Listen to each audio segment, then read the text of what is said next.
जनाब मोहम्मद मुबशिर साहब, कुरान की तिलावत का कोई मकरूह वक्त नहीं है। अलबत्ता कुछ हालतें ऐसी हैं जिनमें कुरान की तिलावत जायज़ नहीं। जैसे आप हालत जनाबत में अगर हैं, गुस्ल फ़र्ज़ है आपके ऊपर, तो आप ज़बानी भी कुरान नहीं पढ़ सकते। हैज़ की हालत में औरत ज़बानी भी कुरान नहीं पढ़ सकती। और बेवुज़ू अगर आप हैं तो कुरान पढ़ सकते हैं ज़बानी, लेकिन कुरान को हाथ नहीं लगा सकते। तो बाकी कुरान पढ़ने का कोई मकरूह टाइम नहीं है, सब सारे वक्तों में कुरान की तिलावत जायज़ है।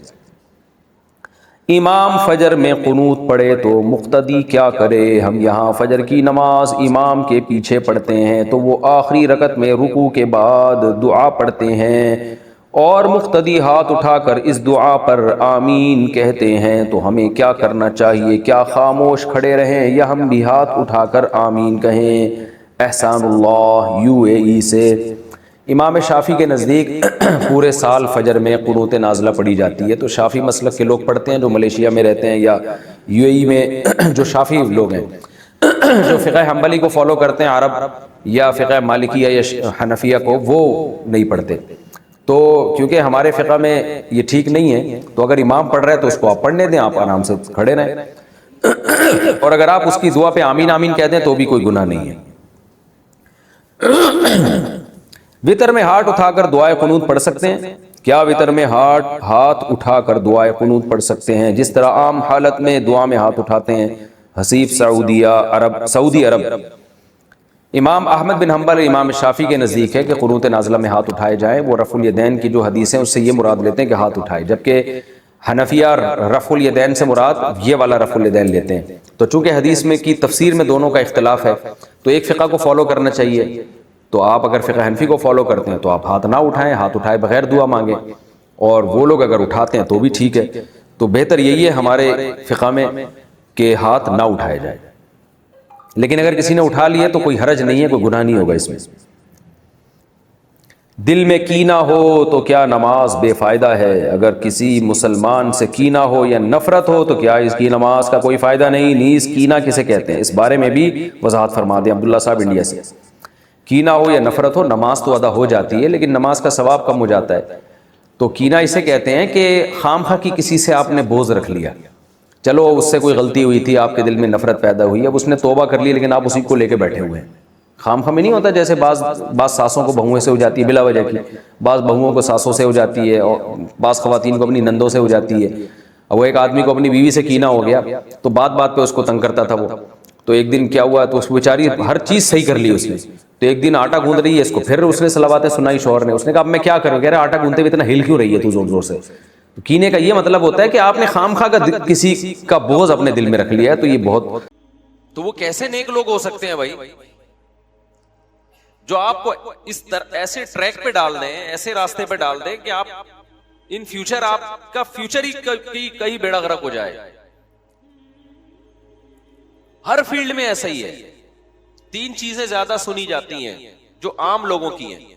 एक मजहब को सुना जाता है, एक सियासत, और तीसरा सेहत। लोग डॉक्टरों को बहुत सुनते हैं, हकीमों को बहुत सुनते हैं। आप देख लिया करें ना, कोई भी किसी साइंसदान का क्लिप आएगा ना जो नासा के बारे में जाने की बातें बता रहा होगा, उसको नहीं लोग सुनते। कुछ 8-10 साइंसदान किस्म के लोग सुन रहे होंगे उसको बैठ के। हमारे यहाँ पाकिस्तान में जो सबसे ज्यादा जो चीजें वायरल होती या फिर बेहयाई, जिन लोगों का यूट्यूब पे चैनल नहीं चल रहा होता अपनी बेगम को ले आए मार्केट में, दे दनादन चैनल चलना शुरू हो जाता है। बेगम को अधूरे लिबास में ले आए, थोड़ा बेहयाई वाली वीडियो बनाना शुरू कर दें बेगम साहिबा की, या बहन घर की लेडीज थोड़ा सा फहोश लिबास हो, तो आप देखो ठक ठक चैनल एकदम बूस मारता है। क्योंकि ठरकी पाकिस्तान में आपको पता है कि फिर वही नेगेटिव बात हो जाएगी, और ये तो मुशाहिदा है कि ठरक की कमी नहीं है। इसका तो सबसे बड़ी दलील यही है ना कि आप कोई चैनल बनाएं, तहजीब के दायरे में लेके चलाएं, तो उसमें तो आप में बहुत ज्यादा कोई काबिलियत होगी तो ऊपर जाएगा, वरना ऊपर नहीं जाएगा। लेकिन आप लड़कियों को लाना शुरू कर दें उसमें अधूरे लिबास में, तो वो चैनल ठा करके ऊपर जाता है। तो ये तो नजर आ रहा है ना, ये कोई बिला तहकीक खबर तो नहीं है। तो इसका मतलब ये फॉल्ट किसका है? कौम में ठरकी भी मैं नहीं कह रहा ज्यादातर ठरकी हैं, लेकिन कम नहीं है, बहरहाल बहुत बड़ी तादाद एक ठरकियों की पाई जाती है।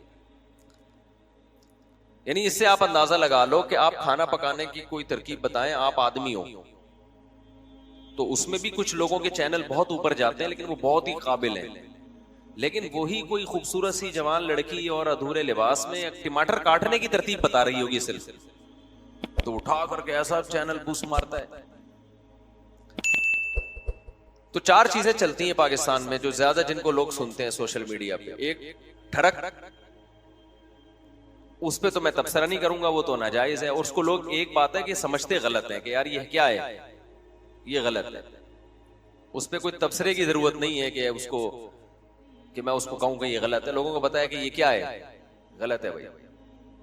दूसरा, सियासत, बहुत ज्यादा सियासी तज्ज़िये बहुत सुने जाते हैं।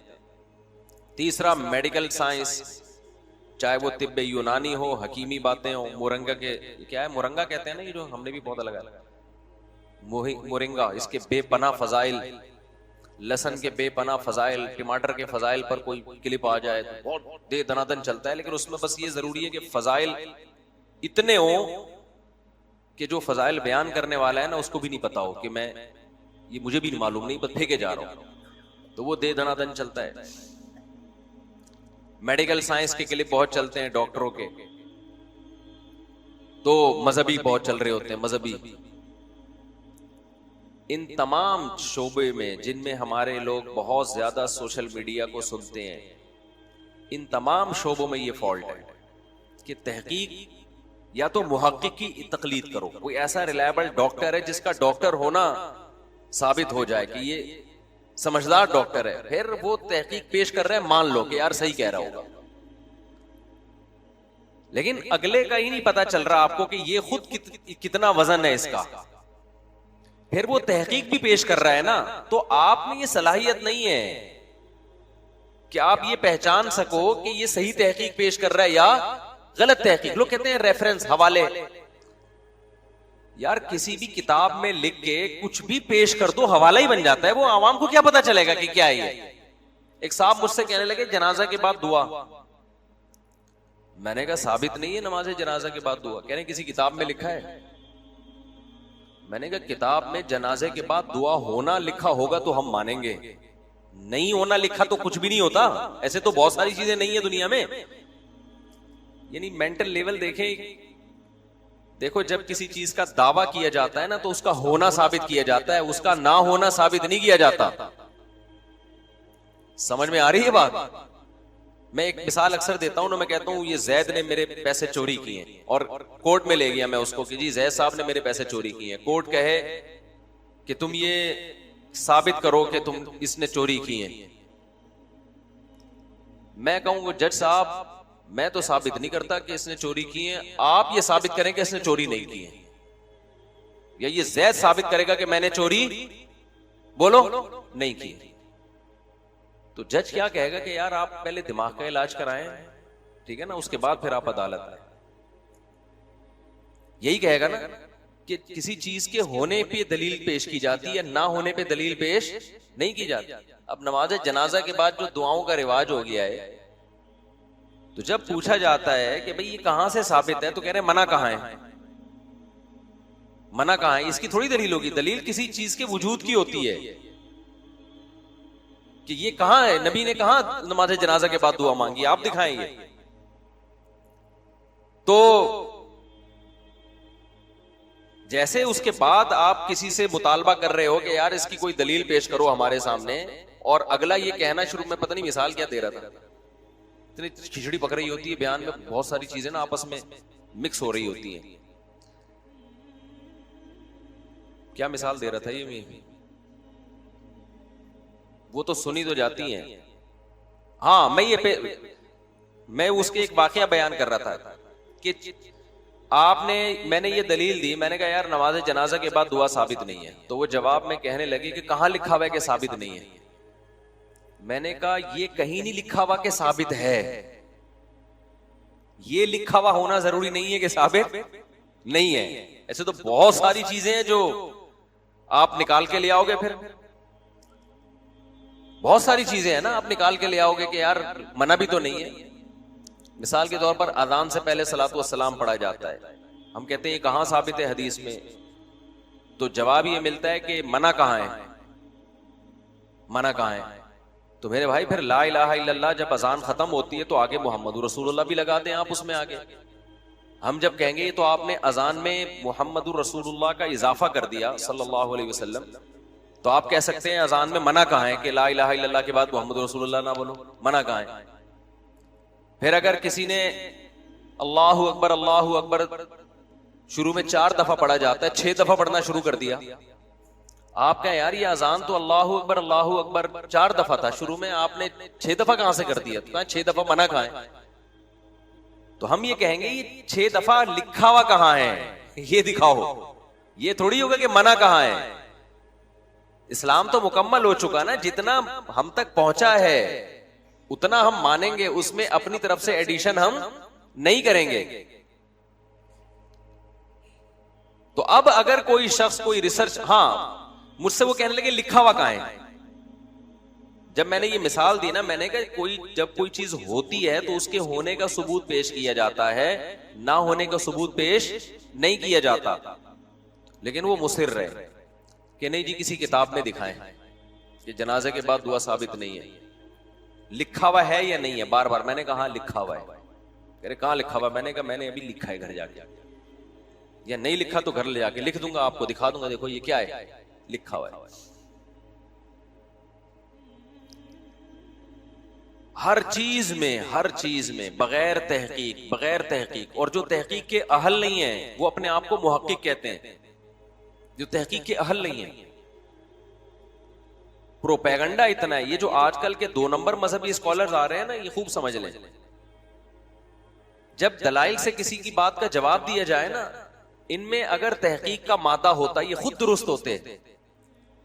तो एक काम तो ये करते कि जब भी किसी बात का जवाब दलील से दिया जाता है, इनकी किसी बात का जवाब, तो उस पूरी दलील को नकल करते कि भाई जबरदस्त जवाब आया भाई, फिर उस पे एतराज करते कि इस जवाब में ये कमजोरी है। लेकिन मैंने जितने मजहबी स्कॉलर यूट्यूब पे 2 नंबर देखे हैं, उनमें एक भी हक परस नहीं है।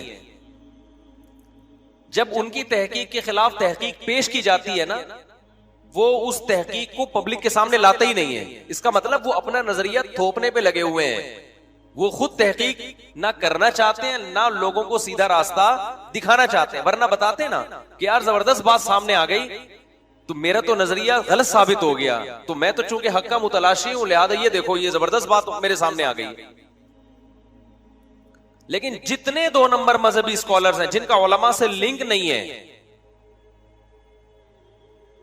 वो सब में ये चीज आपको कॉमन नजर आएगी कि जब उनकी बात का जवाब दिया जाए वो उसको गायब कर देते हैं, पी जाते हैं। इसका मतलब वो तहकीक नहीं करना चाहते। हम दारुल उलूम कुरंगी में थे, मेरा मुताद्दिद मर्तबा दारुल उलूम कुरंगी में बड़े उलमा की जूतियों में बैठने का हमें मौका मिला मजलिस तहकीक में।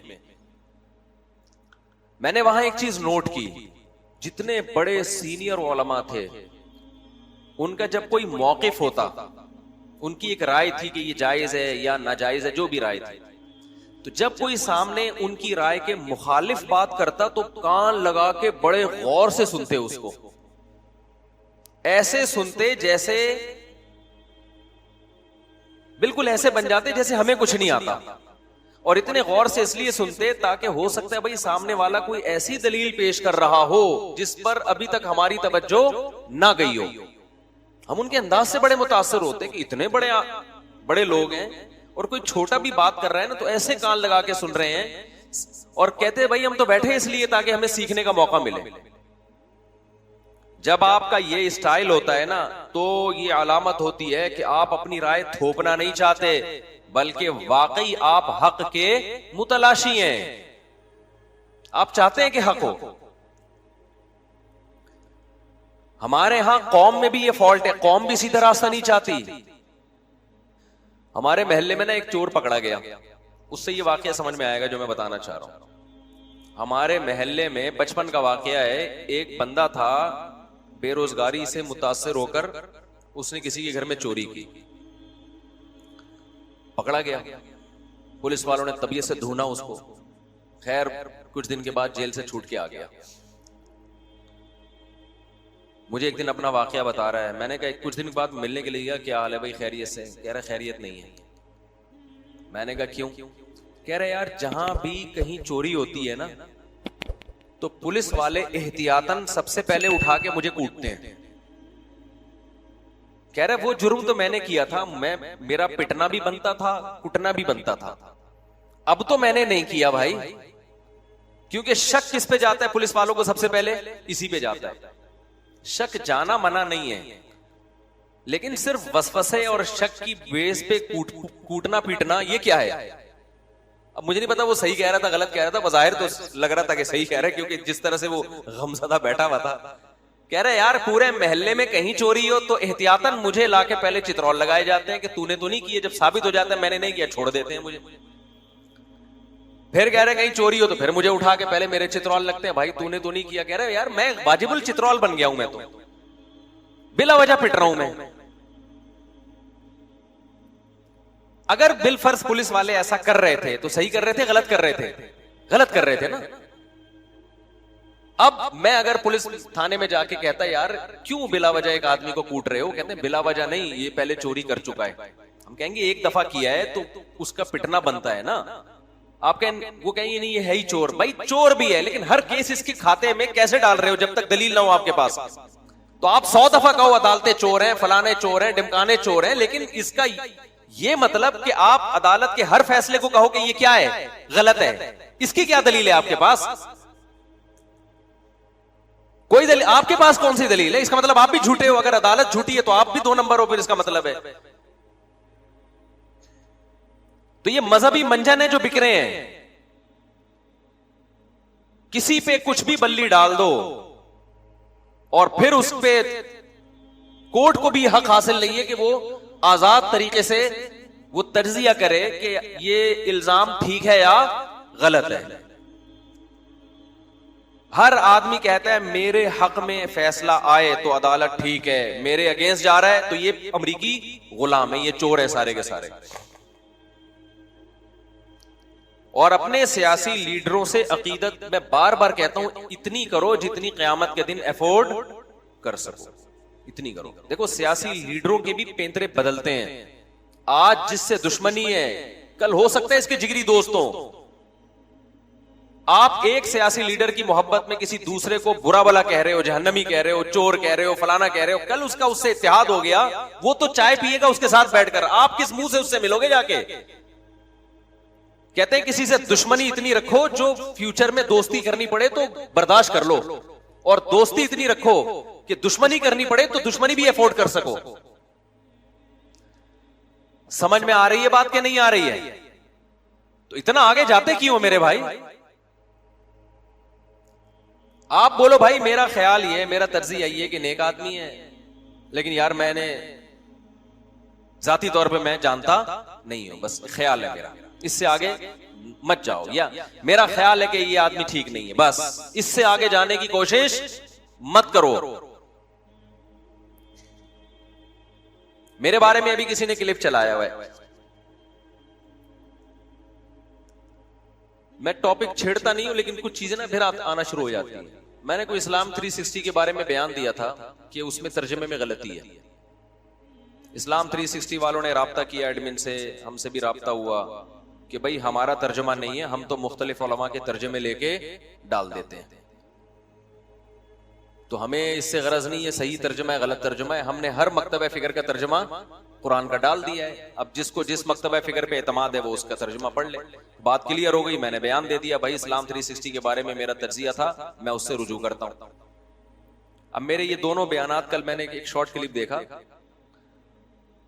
2 नंबर ही देखें, ये प्रोपेगेंडा है जिससे लोग मुतासिर हो रहे हैं, और स्टाइल हर जगह यही चल रहा है लोगों का, यानी सियासी सतह पे भी यही चल रहा है और मजहबी सतह पे भी यही चल रहा है। तो मेरा पहला बयान चलाया गया, मैं कह रहा हूं इस्लाम 360 वालों ने कुरान का तर्जुमा गलत किया है। दरमियान में किसी साहब का बयान चला, मैंने मुफ्ती साहब को धमकी दी तुम्हारी ऐसी की तैसी कर दूंगा, ये बयान हटवाओ, रुजू करो। फौरन मेरा बयान आ रहा है, मैं रुजू का ऐलान कर रहा हूं। इमेज क्या जा रहा है कि मुफ्ती साहब डर गए, यही जा रहा है ना। नीचे लोगों के कमेंट सब है, ये देखो यकीनन दो अलग अलग बयानात हैं, मगर ये जो